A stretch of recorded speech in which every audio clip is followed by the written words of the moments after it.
ผู้อำนวยการสถานีคลื่น104.50 เมกะเฮิรตซ์เจ้าวาดวัดสาหินเจ้า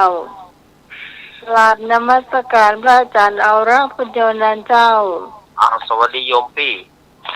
สวัสดีไอ้หน่วยสว่างเมฆเจ้าครับผมสวัสดีครับแม่ครับวันนี้อาจารย์สมัครมาอยู่เนอะผมในการสถานีเป็นคนเลือกเพลงว่าก็ต้องทับโทรศัพท์โดยนะเจ้าคุณผู้ฟังวันนี้เราก็มาพบปะกันเหมือนเช่นเคยเจ้าทุกวันเสาร์แล้วก็วันอาทิตย์ก็ใกล้ถึงเต็มทีแล้วเจ้าเนาะวันนี้ก็เป็นอาทิตย์สุดท้ายแล้วเจ้าของเดือนธันวาคมที่เราจะมาพบปะกันเป็นวันอาทิตย์ที่29แล้วเนาะวันนี้เนาะตามนี่ก็ปุ่นละมันที่4ที่5พุ่นละเดือนมกราพุ่นละเจ้าก็เราก็ยังมีเกมที่จะเล่นกันต่อไปอยู่เจ้ามีเกมที่จะเล่นกันต่อไปอยู่ทายปัญหาเพลงกันอยู่เจ้าช่วงนี้นิมนต์พระอาจารย์เอารักเจ้าขอกราบนอบน้อมอย่างกุลพระดีทารายรัตนาผ่านแพ้วพระเจ้าเจ้าทั้ง3ประการไม่มีพระพุทธพระธรรมพระสงฆ์อันเป็นสรณะที่เบิ่งของหมู่เฮาทั้งหลายขอกราบไหว้สา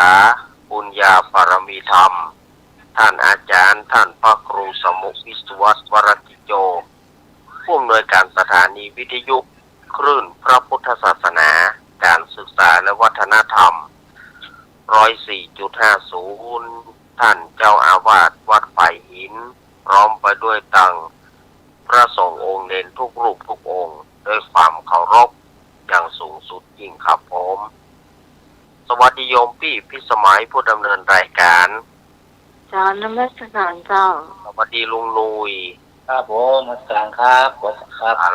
แล้วก็ขอเจริญพรกับคณะสัตยาญาติโยมศรัทธาสาธุชนคนดีเฮาทุกท่านมาแล้วเนอรายการธรรมะคลายเครียด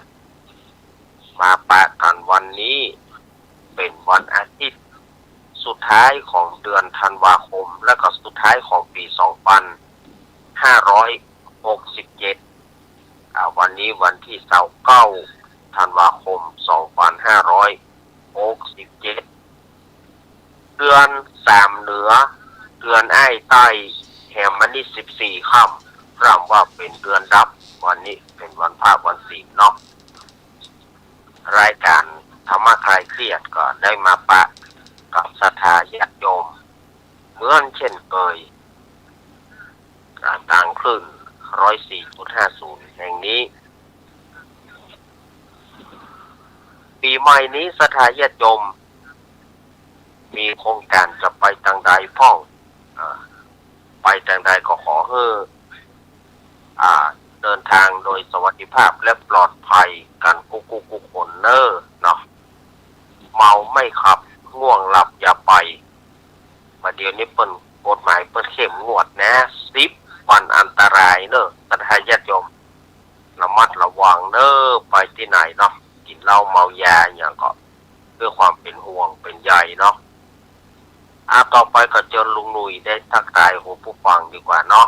ครับผมขอบคุณครับผมครับครับน้อมพระเดชะนุเดชะทุกผู้ทุกคนทุกองค์ครับเล็กน้อยทั่วโลกครับกราบพระอาจารย์พระครูสมุวัดโตครับผมเมตตาเวลาธรรมะคลายเครียดครับครับพระอาจารย์ของเราครับผมสวัสดีลุงบุยพี่พิสมัยครับสุริโยดรครับสวัสดีครับเข้าเกือบเดี๋ยวเห็นน้ำประกาศแล้วธรรมะคลายเครียดทุกท่านทุกคนนะครับผมใกล้สิ้นปีแล้วเขามาจัดการไม่มาต้นปีเอาเนี่ยมาแล้วไปเนี่ยค่ะ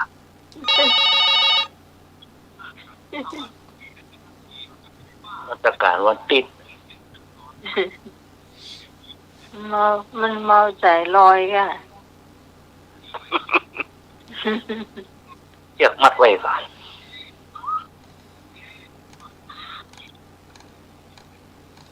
ตอนนี้แค่นั้นอากาศ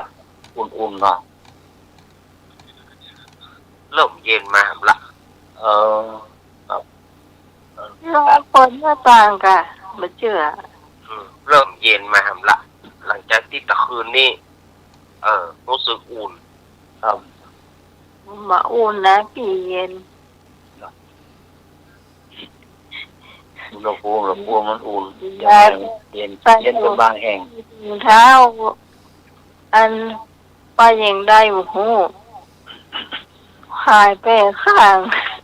มันจับงั้นหูจักอากาศมันโผล่มาตกอ่ะ วันนี้เลยถุงเท้ายาวใส่หนึ่งได้ใส่ได้ไป ในโลกมีคนเดียวอ่ะเสื่อสิ่งที่ดีอ่ะแจ้งมาหาแซฟ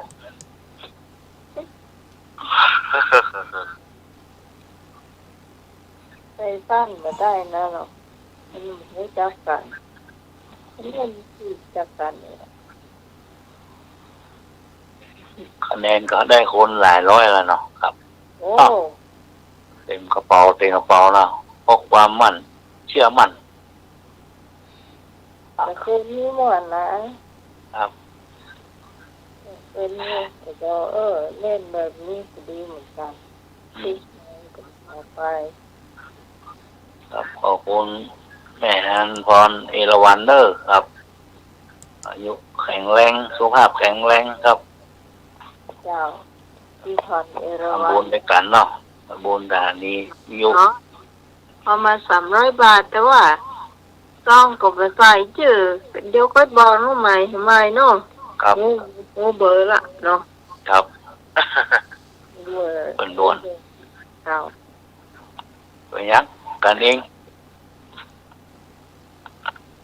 แล้วขอให้เอกก็เหมือนกันเจ้าเอกจะ200ก็เป็น500ละเดี๋ยวนี้ ต้องไปเอาเนาะ เจ้า ว่าเล็กๆน้อยช่วยกันทำบุญอันนี้น้อยเขาให้มีเสียงหวานๆเนาะเสียงรอ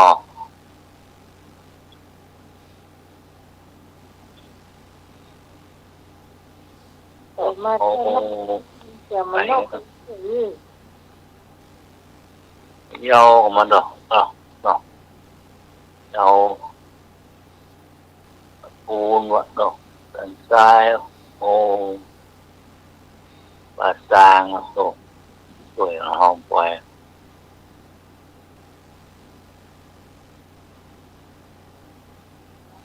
อันนี้รอข้างการอยู่เนี่ย